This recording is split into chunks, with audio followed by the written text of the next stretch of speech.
Hello, everybody. My name is Melinda Kiefer, for those of you who I haven't met. I am your kindergartner or first graders teacher this year.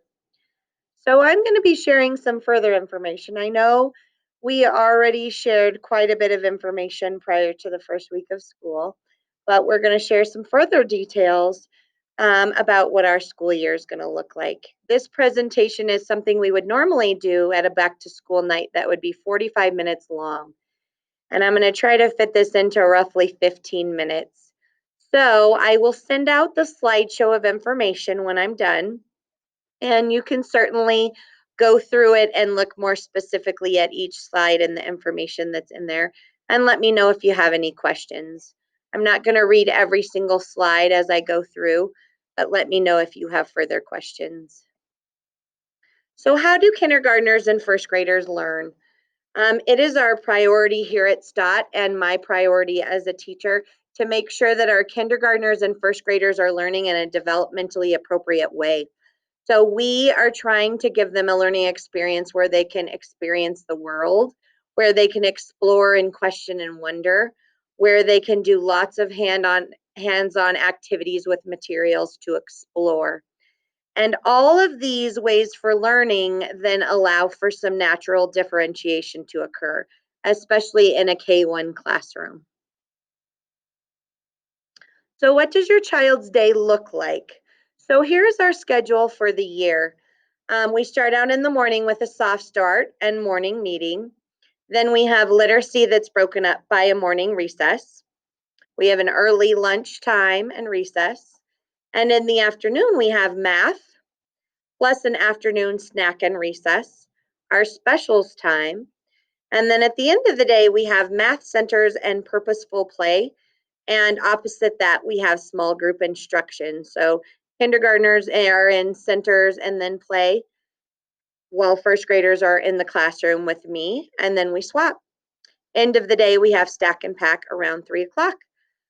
We do have a library time each week, and that will be on Thursdays. And on Fridays, we will have STEM instruction provided by Miss Watkins, our STEM teacher. That will be on Fridays. So what will my child learn this school year? We start our day out with a morning meeting. The soft start time allows the students to ease into the day. And then we join each other on the carpet to begin our day as a community.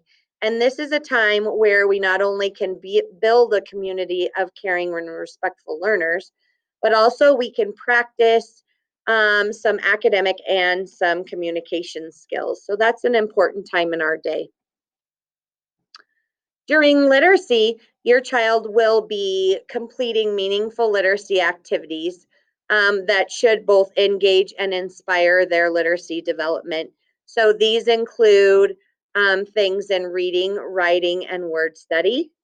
Phonics lessons will be provided to reinforce um, all that phonics piece, and they will be reinforced by hands-on and iPad apps as well. And differentiated instruction will be provided in small groups. So we're pretty much finding that we're going to be alternating kindergarten and first grade lessons while kids are working on things at their seat. And we're getting small groups going so that those small groups will then be targeted to their reading level or their writing level or where they're at with their word study needs. Your child will also be introduced to a variety of reading strategies that will help them become independent readers. In mathematics, we use math expressions. That is our guide that we use. We certainly supplement with many, many different things in addition to that curriculum. But math expressions allows kids to make sense of mathematics through exploration and discussion, and then through the demonstration of their understanding of concepts. So they will participate in grade level whole group learning, as well as workshop-based activities. So we have math centers planned that are differentiated for both kindergarten and first grade, and those have to do with our current curriculum. So they get to participate in those each day. In science and social studies, the standards have changed. So, in collaboration with our STEM teacher, Mrs. Watkins, these are the following science units for the year. We will be teaching ecosystems, weather and climate, forces and interactions, which is basically like pushes and pulls. And then in social studies, we will be doing family and US traditions, notable people, places, and symbols, economics, and geography. So instead of teaching both the kindergarten and the first grade units, many of them were either having to make a choice or doing some combining of units for this school year. In specials, your students will be participating in art, music, and physical education. We've already had our 3-week art rotation, and we just this week started our 3-week music rotation. Once our 3-week music rotation is done, then we will be on to PE for 3 weeks. So rotations will switch every 3 weeks. And when we come to PE time, I'll make sure to let you know about tennis shoes so that we can stay on top of making sure kids have their tennis shoes. So some ins and outs of kindergarten and first grade. The multi-age classroom. So let's talk about that just a little bit. The students are learning together, and in this environment, it really encourages cooperation and mentoring, and I'm already seeing that this year. And in so many ways, that benefits all of them, both socially and emotionally. But I want to reassure you that grade level content will be taught separately. So, as I said, we cannot necessarily throw a lesson together that's going to meet the needs of kindergarten and first graders in every subject area. So, what we're finding is, in particular in literacy, math, and phonics, that we are really having to break apart and do a kindergarten lesson and then a first grade lesson because we can't just meld it all together. So, grade level content will be taught separately. Little bit of information about one-on-one devices. Okay, the goal of our iPad program, which we've had it stop for years, is to transform the way that we teach and learn. So if you look at this SAMR model on the screen, you will see that no technology is like being up on the surface. Substitution is only getting you into the water. Our goal is to work through augmentation, modification, and get to redefinition so that the technology is really allowing us to create new tasks and that we're really transforming tasks by using technology. So this is a great tool and a resource that supports learning in Jeffco. But we really do prioritize balance in kindergarten and first grade. We do not stay totally on technology and give up work that's paper pencil because we know how important it is to do paper pencil activities to build fine motor skills. One thing to remember is that responsibilities come along with these one-on-one devices. We need devices fully charged every day at school. We don't have extra charging cords in class. So if your child doesn't come with theirs charged, they pretty much do paper and pencil throughout the day. And oftentimes that can help make them get behind on their assignments. It needs to be at school daily, and we expect that it's being used appropriately. If you see iPad responsibility pages coming home in your child's red folder, it's just to notify you of something that's going on. Maybe the iPad's not being charged, it's being forgotten, or it's not being used appropriately. We just want to keep communication open about staying responsible for this one-on-one technology. Communication. We will be sending out bi-weekly messages, sometimes over the weekend. It can be on Friday, but if things get a little crazy on Friday with us switching centers around after school, so it may be sometime on Saturday or Sunday. Some weeks, if it's necessary, it might be every week, but otherwise it'll be every other week. This main communication will come through the Seesaw app. So all of my messages will be sent through Seesaw. This will include updates, and any just simple messages that need to go out to families. So if you haven't gotten yourself logged into Seesaw and enabled that as a communication tool, I would appreciate if you could do that. The best way to communicate with me is either through email or Seesaw. If it's a quick message, Seesaw is probably easiest. If it's something more lengthy than email, will get to me quicker and it's probably easier to read in that format. So feel free to do that. The red take home folder that you're seeing in your child's backpack will come home every day with work inside of it. You probably won't see work every day. It'll just come through home sporadically. But please remove the work and return the folder. We're not doing Friday folders at STOT this year. We've just kind of decided that it's easier to keep things just going back and forth and within the kids' hands instead of collecting things and then having to resort and combining all the papers and so forth.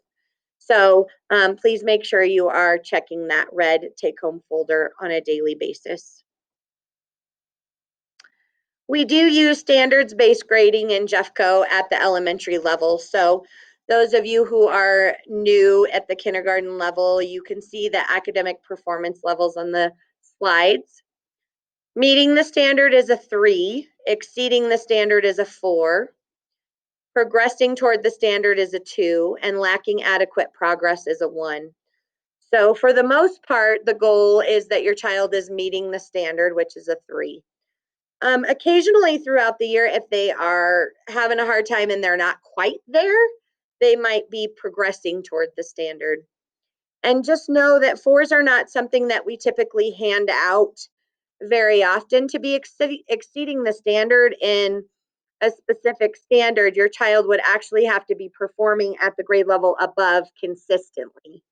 So it's pretty difficult for a child to receive 4s on their report card, especially at the beginning of the year. Most of our report card grades are based on performance on class assessments. So with a lot of the work that we do in class, you may see stars, you may see stickers, you might see a check plus, check, or check minus. You might not even see anything on them, just depending on what it is. Students can always correct and return any assignments with a check minus or anything that has a note on it that says to please finish or to work on at home. Your child's always welcome to work on those things and then return it back in. So at home support, in other words, kind of homework, we've really kind of pulled back from homework at STOT. Our focus would really be for your child to gain a joy of reading. So of anything we would like you to do, it would be to read with or to your child daily. Just know that we don't have the book bag system going on at STOT at the moment just because of COVID concerns. So your only access to leveled books on our end is through the reading app Raz. And so all of the books in Raz are at your child's level. Anytime they use that app, they are reading a book that's at their level. And as they grow throughout the year, those levels will be changed and updated. So that's a good thing to put into your reading routine at home. We will be sending some word work activities, whether it's handwriting letter practice, sight word practice, or other word practice with both kindergarten and first graders. So you can look for that occasionally. If your child's struggling to finish work in class, then unfinished work may be sent home. And occasionally, homework assignments will be sent home based on the curriculum.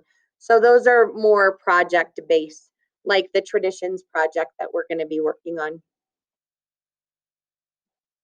So please remember that this is a three-way partnership between teachers, students, and parents. So please never hesitate to reach out to me to communicate with me about what's going on at home or what support that I can provide you, or just keeping me up to date on what's going on with your child. So there's my email address.